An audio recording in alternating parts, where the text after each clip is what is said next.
விட்டு தப்பி நடக்கிற மனுஷன் செத்தவர்களின் கூட்டத்தில் தாபரிப்பான். விவேகம், விவேகம்னா என்னது? நம்ம எல்லா விஷயத்திலயும் வேகம் இருக்கக்கூடாது. வேகம் எவ்வளவு அளவுக்கு இருக்குதோ அந்த அளவுக்கு என்ன இருக்குன்னு சொல்லுவாங்க. வேகத்தின் வழியை விட்டு தப்பி நடக்கிற மனுஷன் செத்தவர்களின் கூட்டத்தில் தாபரிப்பான். விவேகத்தை விட்டுட்டு நாம என்ன பண்ணக்கூடாது? பைபிள் எல்லாத்தையும் படிச்சிடணும் அப்படின்ட்டு வேகமா நாம என்ன பண்ணக்கூடாது?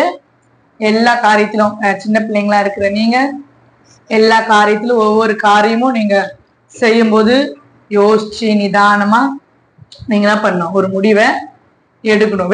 வேகமா எடுக்கிற முடிவு எதுல போய் முடியும்? தோல்வியில போய் முடிஞ்சாம சீக்கிரம் எடுத்த காரியம் அன்னைக்கே முடிஞ்சிடணும் அப்படின்னு நடக்கிறவங்க எதுக்கு ஒப்பா இருக்கிறாங்க? செத்தவர்களின் கூட்டத்தில் தாபரிப்பான். அப்ப செத்தவர்களின் கூட்டத்தில் அவன் என்ன பண்ணுவான்? அவங்க கூட சேர்ந்துன்னு இருப்பான் அப்படின்றதுதான் எங்க பேரு. அம்மையினால இல்லையா? ஒரு நாளும் வேகமோட விவேகம் ரொம்ப முக்கியம். ஒரு பாடத்தை நீங்க படிக்கிறீங்கன்னா பொறுமையா நிதானமா அதுக்குடைய அர்த்தத்தை நீங்க புரிஞ்சுக்கினீங்கன்னா ஈஸியா என்ன பண்ணிடலாம்? கொஸ்டின் ஆன்சரு அப்பதான் என்ன இருக்கும்? அதுல இருந்து கொஸ்டின் இருக்கும். அந்த கொஸ்டின் படிச்சுட்டு அந்த ஃபர்ஸ்ட்ல நம்ம அந்த ஸ்டோரிக்கு இதெல்லாம் அதுலதான் எல்லா விடைகளும் இருக்கும். அப்ப நம்ம என்ன பண்ணுவோம்? அது முதல்ல அந்த அந்த ஆன்சர் போடுறாங்களே ஒரு இது கதை மாதிரி கொடுப்பாங்க இல்லையா? அதை முதல்ல நம்ம தெளிவா படிச்சிடணும். படிச்சுட்டா ஆட்டோமேட்டிக்கா பின்னாடி கொடுக்கப்படுற அந்த கேள்வி ஈஸியா நம்ம இங்க படிச்சுமே இங்க இருக்கு அப்படின்னு நம்ம என்ன பண்ணலாம்? கண்டுபிடிக்கலாம். நம்ம அதை படிக்காம என்ன பண்ணுவோம்? சிலபஸ் எல்லாம் அதெல்லாம் முடிஞ்ச பிறகு அது கொஸ்டின் ஆன்சர் கொடுக்குவாங்க பாரு, குறிச்சு கொடுப்பாங்க பாரு. அந்த டைம்ல என்ன பண்ணுவான்? கொஸ்டின் படிச்சுட்டு ஐயோ இதுக்கு போது அந்த ஸ்டோரியில இருந்தா கேள்வி கேட்பாங்க. ஈஸியா அந்த பதில் எந்த இடத்துல இருக்குதுன்னு உங்களுக்கு எல்லாம் கண்டுபிடிச்சு, இதுதான் விவேகம். பொறுமையா முதல்ல அதை படிச்சிடணும், அதுக்கப்புறம் தான் அதுல இருந்து எழுதணும். அப்படி வேகமா பண்ணணும்னா ஒண்ணு அது எந்த இடத்துல என்ன இருக்குது, நான் எங்க போய் அழுதுச்சு, எங்க போய் தண்ணி குச்சிச்சு, எதுவுமே அது எந்த இடத்துல இருக்குதுன்னு நமக்கு தெரியாம வேகமா தப்பான ஆன்சர் எழுதி ஃபெயில் ஆயிடுவோம்.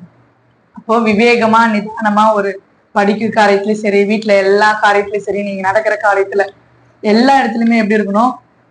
பொறுமையா நிதானமா ஆண்டவருக்கு பிடிச்சதான்னு பார்த்து நீங்க என்ன பண்ணணும்? சேரணும். அம்மையினால இல்லையா? அதுல 31 வாசிக்கிறோம். அதுதான் வாக்குத்தத்தமான வசனம். குதிரை யுத்த நாளுக்கு ஆயத்தமாக்கப்படும் ஜெயமோ கர்த்தரால் வரும். குதிரை யுத்த நாளுக்கு ஆயத்தமாக்கப்படும் ஜெயம் கர்த்தரால். நம்ம ஜெயம், நம்மளுக்கு வெற்றி நம்மளுக்கு எங்கிருந்து வருதுன்னா ஆண்டவர்கிட்ட இருந்த மட்டும்தான் வரும். நம்ம என்ன பண்ணோம்? ஆயத்தமாகணும். எல்லா காரியத்திலயும் நம்ம என்ன பண்ணோம்? ஆயத்தமா இருக்கணும். வீட்டுல ஒரு பிரச்சனையா நம்ம என்ன பண்ணோம்? ஜெபம் பண்ணி ஆண்டவர் இந்த பிரச்சனைய மாற்றுங்க, வெற்றி உங்க கையில் தான் ஆண்டவர் இருக்கு, இந்த பிரச்சனை எங்க கிட்ட இருந்து மாத்திட்டாங்க. நீங்க தான் என்ன பண்ண? ஜெபம் குடும்பத்துக்காக வீட்டுக்காக நீங்க இருக்கிற என்ன பண்ணோம்? ஜெபம் பண்ணி ஆண்டவரே நல்ல ஒரு வெற்றி காண்கிற ஒரு கிராமமாய் மாத்துங்க. எங்க குடும்பம் தோல்வியில இருக்கு, என் குடும்பத்தை நீங்க என்ன பண்ணுங்க? கஷ்டத்துல இருக்கு, பிரச்சனையில இருக்கு, என் குடும்பத்துல சமாதானத்தை தாங்கன்னு சொல்லி நீங்க என்ன பண்ணோம்? ஜெபம் பண்ணி. ஏன்னா குதிரை யுத்த நாளுக்கு ஆயத்தமாகும் ஜெயம் யாருக்கிட்ட இருந்து வரும்? ஆண்டவர்கிட்ட இருந்தா வரும். இல்லையா? குடும்பத்துல சமாதானம் யாருக்கிட்ட இருந்து வரும்? ஏசப்பா கிட்ட சமாதானம், சந்தோஷம் எல்லாமே ஆண்டவர் தான் கொடுப்பாரு. நம்ம படிப்பு யாருக்கிட்ட இருந்து ஒரு அறிவு ஆண்டவர் தான் கொடுப்பாரு. நமக்கு அறிவு வேணும், புத்தி வேணும், ஞானம் வேணும்னு ஆண்டவர்கிட்ட கேட்கும் போது அவர் என்ன பண்ணுவாரு? அவர் கொடுக்க வல்லவராய் இருக்கிறார். இல்லையா? கர்த்தராமே இந்த வார்த்தையை ஆசீர்வதிப்பாராக. இந்த பிபிஎஸ் பத்தி சொல்லிடுங்க. பிபிஎஸ் ஆண்டவரே உம்மோடு நாமத்தை மகிமைப்படுத்தும்படியாக குருவு செய்ததற்காக நன்றி. நன்றி அப்பா. நாளிலே கேட்டார் நீதிமன்ற 21ஆம் அதிகாரத்திலிருந்து ஆண்டவரே தியானிச்சு கேட்க செய்தே நன்றி ஆண்டவரே வந்து ஒவ்வொரு பிள்ளைகளையும் கத்துல போகிறோம். இவர்களை பொறுப்படுத்தி வைக்கிறது இயேசுவை நாமத்தால் ஜெபிக்கும் நல்ல பிதாவே. ஆமென். என் ஆத்துமாவே கர்த்தரை ஸ்துதி. பரிசுத்த நாமத்தை என் ஆத்துமாவே கர்த்தரை ஸ்துதி. ஆமென்.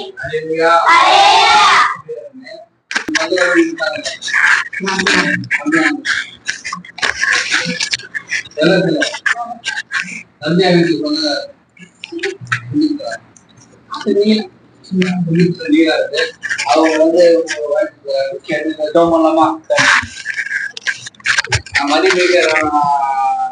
மணிகண்டன்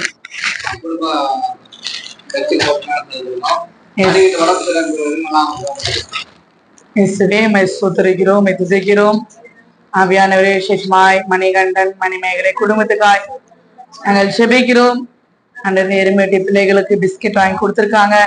என் தேவன் என் தேவைகளை நீர் சந்திக்க முடியாய் செபிக்கிறோம். கொடுத்த கரங்களை நீர் ஆசீர்வதிப்பீராங்க. பலவீனத்தோடு இருக்கிற அந்த மகன் மேல தேவ பலன் இறங்கமடியாய் செபிக்கிறோம். எல்லா பலவீனத்தையும் கர்த்தர் மாற்றி பலத்தினால் இடை கட்டி கொள்ளுகிறார். ஆண்டவரே கொடுத்த நிமித்தமாய் அந்த குடும்பத்துல ஆசீர்வாதம் பெருகட்டும். ஏசு மூலம் செபிக்கிறோம் பிதா.